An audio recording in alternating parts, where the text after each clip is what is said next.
Mass Effect Legendary Edition is right around the corner, and today we're going to talk about everything you need to know about it before you jump in. But first, if you're new to the channel, please subscribe and share. It really helps the channel out. So people have been wanting a remaster of this trilogy for years now, and seemingly enough, BioWare have gone above and beyond for this game, and they've done so much work. And I've played these games a lot. I need to say this because I've played the first game 10 times. I've 100%ed it 10 times since 2007. And I can see all the upgrades, everything that's been done to the game. And you have to realise Mass Effect came out in 2007. That was a different time for these games. And they've had to go in and do a lot of new things. But it's going to pay off for people. Now, there's one thing in particular I want to start off with, because this has been a talking point literally since 2007 when the first game launched. And I think people listening right now will know what that is. The Mako. The Mako always controlled like a wet bar of soap on a slab of ice. It didn't control that well at all. But in Mass Effect Legendary Edition, they've completely overhauled the mechanics. The Mako has more weight now.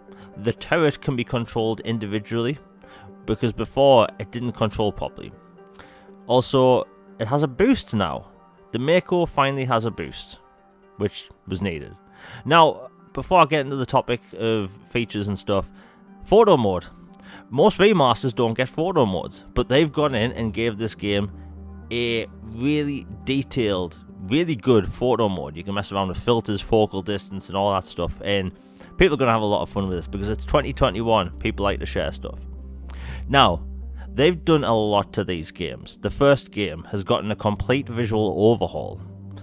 And believe me when I say it, all these games have been touched up, but the first game in particular has been reworked from the ground up visually. Also, the game mechanics of the first game have been redone. The shoot mechanics are more solid now. You can get into cover easier now, because the cover button in the first game back in 2007 didn't really do much. Cover wasn't really allocated properly, but they've gone in and fixed that. Another thing is the UI in the first game. They've completely redone the UI. It's more modern now, and in my opinion, it kind of suits the other two games, so when you're going from one game to the next seamlessly, it'll feel smoother. Enhanced lighting effects. Particle effects. Now, especially with the first game when you're fighting at long distance, that's going to show a lot when you see all the sniper and rocket fire. And enhanced shadows. There's been over 30,000 textures reworked across the entire trilogy. That is a lot of textures. And when it comes to these games, they've done a lot of work into preserving how they should look, because the visual look of 2 and 3 still look good, still have aged well. But they've made the first game more in line with the second two. And the thing is, they kind of needed to do that. Mass Effect, the first one, is going to be a lot of people's jumping in points into the franchise. So going forward, they need people to be at their most comfortable. Because again, came out in 2007.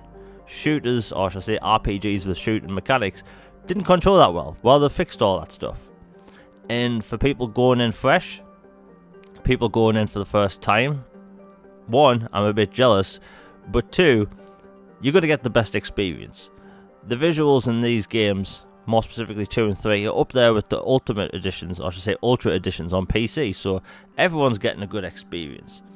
And from what I can tell, the PC version will also have the controller support, which the first game didn't even have. Now we need to talk about resolutions quick, because this game is coming out on a variety of platforms, and I'm going to go over all of them now. The Xbox One and PlayStation 4 has a 1080p 30 frames per second mode and a 60 frames per second mode at 1080p. Now, the thing about this is that I think they'll be using a dynamic resolution when it comes to the 60 frames mode. It makes sense. On the PlayStation 4 Pro, you have a performance mode of 60 frames per second at 1440p and a quality mode at 4K 30 frames per second.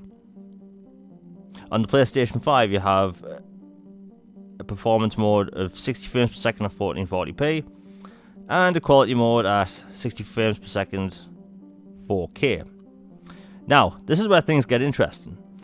On the Xbox One X, you have a 4K 30 frames per second mode, and a 1440p 60 frames per second mode. So even if you have an Xbox One X, this game's going to look and perform fantastic.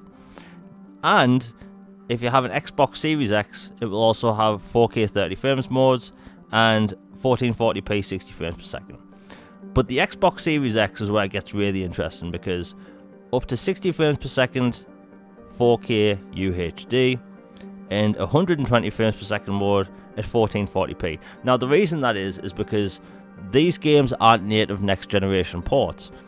Microsoft's Xbox Series X can have backwards compatible games scale up to 120 frames per second without having a native next generation mode. Cool times for everyone, but all in all, it looks like everyone's going to have a winning experience because the resolution back in the day was really low. But anyway, let's get back into the features. So they've gone through the whole complete visual overhaul of the first game, 30,000 textures and all that stuff. The DLC, there's over 40 pieces of DLC there, and from what I can tell, you can go and explore the quests as soon as you unlock them, how you could back in the day, because there has been some talk online how they would be unlocked from the get-go. That isn't how it's going to be. Also, when it comes to all these games having completely worked textures and gameplay mechanics, the first game they've removed certain walls from places in Novaria and stuff, so when you leave the docking bay, you don't have to spend 5 minutes walking around a set of stairs, which was a big issue back in the day because visual sightlines games had a lot of struggles loading in textures from a long way away. This is not the case with this. People are going to get the best experience possible when it comes to these games. And frankly, everyone's just going to have a good time with this. But something we have to talk about. Character outfits have been upgraded across the games because you're going to have outfits in the first game that look more in line with the third game and vice versa, just to keep a more universal look across the games. And frankly, I think that was the best way to go. And also, if you have a female Shepard, she will look more like the Mass Effect 3 Shepard, which is the way to go because sometimes facial animations with custom characters can look a bit off. The whole lighting situation when it comes to characters in the first game, I've seen some people mention why does it look different. The truth is, in Eden Prime, the sky wasn't actually red. There was just forest fires. That's why everything's red. In the new game, it looks more realistic. Things like depth of field and stuff, improved sight lines, and upgrades to shadows have been completely redone because that was another point with these games, is that sometimes cutscenes didn't look that good because the camera would focus in the background sometimes. And also with Mass Effect 2 and 3, considering the first game's getting a major overhaul with visuals, 2 and 3, they've gone in to fix a lot of bugs. And if you're familiar with 2 and 3, there were some audio bugs during quests, meaning audio would cut out during major dialogue sequences, which could be a bit annoying.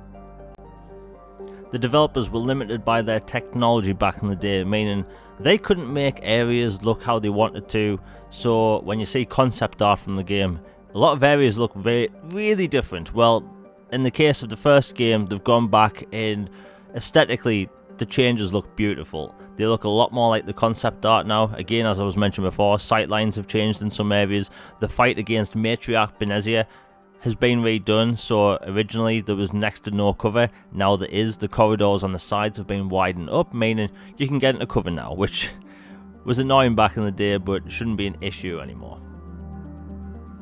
Now this is a big topic, achievements and trophies. So, since there is no Pinnacle Station or multiplayer in this game, there will be new achievements, but most of them will be the same. But however, they've implemented something cool, which I think the original games needed, but they couldn't back in the day, is that, for instance, in the first game and in the second game, there are achievements for use overload, or sabotage, or things like that 100 times. Well, now you're going to be able to progress those achievements through each game. So you won't have to worry about finishing a certain achievement in the first game. You're going to be able to carry that over into the sequel and then into the third game, which was the best way to go about it, and frankly, some relief. Another thing is the casual outfits from Mass Effect 3, such as the N7 leather jacket and the red and black N7 hoodie, will now also be available to wear in Mass Effect 2, something which was needed because, again, that second game, you didn't have a lot of things to choose from, which is a nice touch. The visual aesthetic of Eden Prime has completely changed, but it's more in line with the From Ashes DLC from Mass Effect 3, so when you're revisiting planets, especially for new players, they're going to actually feel familiar now rather than look completely different, which was a thing at the time. Now, another thing is the XP situation has been fixed. Sometimes you would fight a Thresher Maw on foot, you would get no XP. And also, if you use the Mako to fight random enemies on the ground, you wouldn't get XP. You get XP now. And also, when you fight a Thresher Maw, they've changed up the battle now, so you can see where it is underground. So sometimes it used to just pop up from underneath you and destroy the Mako. That won't be a thing anymore. And also, there's tentacles coming out of the ground while you're fighting the thing, so there's a new gameplay element thrown into the mix there. Anyway, that's it for today's video. I have a lot more gaming stuff planned soon, and I stopped making Mass Effect content a few years ago and I started up again with the Legendary Edition. I do plan on making more Mass Effect content in the future. It's just going to be different. Anyway, if you enjoyed today's video, please like, share and subscribe. Hit that bell for notifications. Share it out on social media. Again, my Twitter will be in the description down below, where I talk about game and stuff most of the time. I have a podcast coming soon. I have details coming on about that in probably the next video and or on Twitter. And yeah, it's a good time for Mass Effect fans and a good time for sci-fi RPG fans because there's a lot of cool stuff coming out over the next few months. And yeah, again, E3 is right around the corner. Things are just going to get better. Anyway, I'm out. Hope everyone has a good day. Peace.